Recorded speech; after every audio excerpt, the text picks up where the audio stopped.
At 10,000 feet above sea level, where oxygen is scarce and mountains pierce the clouds, China poured concrete into a living river, not to stop it, but to bend it to its will. They called it progress. But what followed left scientists, engineers, and entire nations scrambling for answers. This is the story of a river defied, a landscape reshaped, and a quiet shockwave that rolled across Asia, one that's still unfolding. High on the Tibetan Plateau, near the border with Nepal and India, the Yarlung Sangpo River slices through jagged ridges and frozen gorges like a silver ribbon carved by time itself. It's one of the highest rivers on Earth, starting near Mount Kailash and eventually becoming the Brahmaputra, a lifeline for millions across India and Bangladesh. But this place isn't just remote. It's sacred, treacherous, untouched by modernity, or at least it was. Because here, at nearly 2 miles above sea level, China set its sights on a river that had never been tamed. The Yarlung Sangpo isn't just any river. In parts, it plunges through what's known as Asia's Grand Canyon, one of the deepest and least accessible gorges on Earth. Water speeds intensify here, and the vertical drop is unmatched by any other major river. That's exactly what made it so tempting. Harnessing this drop meant unlocking massive hydropower potential. But building a dam up here, that wasn't just ambitious, it was bordering on madness. The project began quietly, no grand announcement, just convoys of trucks crawling up winding mountain roads, massive cranes rising from the mist, and concrete, thousands of tons of it, pumped into the riverbed, like lifeblood into stone. But this wasn't ordinary concrete. The altitude changed everything. At 10,000 feet, concrete sets differently. Machines lose efficiency. Workers need oxygen. Even steel reacts oddly to the cold. So engineers developed a custom formula, a high-altitude mix that cured slower, resisted thermal shock, and bonded under near-Arctic conditions. To get it to the site, they disassembled heavy machinery and carried it, piece by piece, along razor-thin roads carved into cliffs. Mixers were insulated. Deliveries were timed to the minute.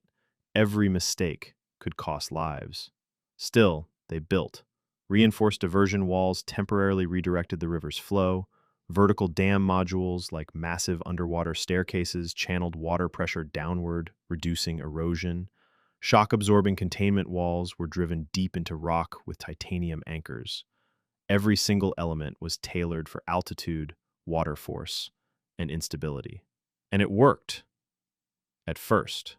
By the end of the first phase, the structure held. The river's energy began to channel through reinforced conduits toward turbines still under construction. It was hailed as a marvel, a testament to what human engineering could achieve, even at the edge of the sky. But rivers don't forget. Just 48 hours after the final concrete slab was laid, sensors beneath the site started pinging. Subtle pressure shifts, a strange increase in water velocity. At first, it seemed like harmless turbulence. Then the satellite images arrived. Miles downstream, a natural sediment dam, one that had formed over decades, suddenly gave way. No explosions, no interference, just pressure released. A surge of water tore through the canyons, reshaping banks, carving new paths. Villages far from the dam saw irrigation systems fail, fields flood, and riverbanks collapse under the force of redirected current. One farmer put it simply, "The river got angry, and we had no warning." This wasn't a structural failure. The dam held. The systems worked. But the river had changed. Scientists across the region rushed to analyze the data. The flow pattern had subtly but significantly shifted. Just enough pressure had been redirected to disturb fragile geological formations downstream, sediment layers, frozen soils, old glacial blocks. What followed was a cascade of secondary effects. New pools formed in valleys that had never held water. Some fish species disappeared from their usual spots, bird migrations shifted, snowmelt timing accelerated. None of this was catastrophic, not yet, but it was visible and measurable. In India, water levels on certain Brahmaputra tributaries rose earlier than expected. Irrigation schedules for rice paddies had to be revised. In Bangladesh, soil erosion patterns along key banks began to fluctuate for the first time in decades. This wasn't a dam, it was a domino. To outsiders, everything looked fine. The dam stood, the skies were clear. But behind the scenes, scientists were scrambling. Climate researchers and hydrologists ran fluid simulations and satellite comparisons. What they found was sobering. The change in flow velocity, even by a few percent, had altered sediment distribution downstream across 3 nations. And this was just one dam. If more followed, as hinted by China's long-term infrastructure plans, the cumulative effects could become unpredictable. A researcher from the Indian Institute of Remote Sensing said, "It's not flooding, it's not drought, but it's something else.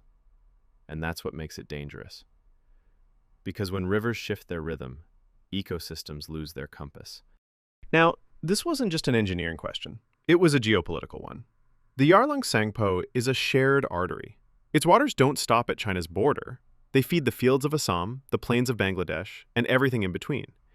And yet, downstream nations had no say in the dam's construction. No warning of its timeline, no real-time data sharing once the water shifted. Officially, there were no diplomatic protests, but beneath the surface, calls for transparency grew louder. Environmental coalitions in India and Bhutan demanded multinational oversight. A proposal circulated to create a Himalayan River Watch, a cooperative agency to monitor dam impacts before they cross borders. Because this wasn't just about power anymore. It was about trust and control. Engineers involved with the dam still stand by the project. From their standpoint, it was a success. The concrete held, the turbines spun, remote regions gained electricity. The country edged closer to its renewable energy goals. But the unintended consequences are harder to dismiss. What happens when you out-engineer gravity but overlook ecology? What happens when you shift a river just slightly and the Earth responds? One environmental planner described the Himalayas not as terrain, but as a living system, dynamic, interlocked, and unforgiving of arrogance. Up here, you don't build on land, you build on time. And time always pushes back. Despite the ripples, construction is far from over. China has signaled plans for additional dams across the plateau, smaller in size but equally ambitious in altitude. If realized, these could generate up to 15% of the country's total hydropower output. The scale is staggering. But so are the risks. Permafrost layers, tectonic fault zones, underground aquifers. None of these behave normally at altitude, and none are fully understood. That's why global engineering councils, scientific journals, and climate watchdogs are now watching this story closely. It's become a case study, not of failure, but of limit testing. How far can we push nature before it pushes back? So here we are. One dam, one river, a chain of consequences no blueprint could fully predict. This isn't just a story about concrete or turbines or high-altitude logistics. It's about what happens when ambition meets a landscape millions of years older than civilization itself. And when we build on the edge of the sky, we don't just shape rivers, we reshape futures. The dam at Yarlung Sangpo may be a marvel of engineering, but it's also a reminder, control is never complete. Not when the ground beneath your feet is moving, not when the river remembers its path, and not when the world downstream is watching. What do you think will happen when the next megadam on the Yarlung Sangpo is complete? Could it reshape the politics of South Asia, or the ecology of an entire river system? Let us know in the comments below. And if you want more stories like this, where science, power, and nature collide, hit subscribe and join us as we explore the edges of what's possible.